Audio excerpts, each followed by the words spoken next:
المولودية والدور الثمن النهائي. 37 هي عدد المرات التي وصلت إليها مولودية الجزائر في هذا الدور من الكأس، حيث سجلت 57 هدف بينما تلقت 28. نجحت مولودية الجزائر في تجاوز دور الثمن النهائي 27 مرة.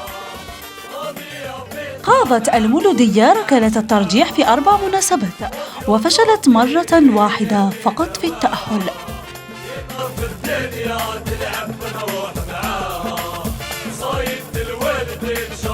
وتعتبر أول مواجهة لعبتها مولودية الجزائر خلال هذه المرحلة من الكأس سنة 1964، كان ذلك ضد مولودية وهران بملعب بوعقل، حيث فازت مولودية الجزائر بنتيجة 2-1 بتوقيع كل من لموي وعواج.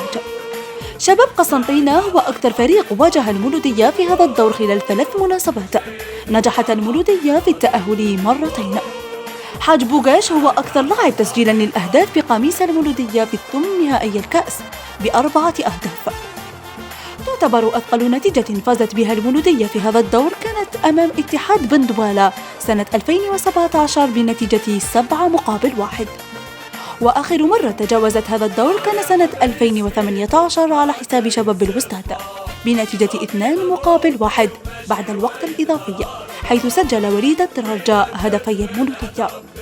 وآخر مرة خاضت المولودية هذا الدور كان سنة 2019 حيث أقصيت أمام نصر حسين داي بهدف دون رد.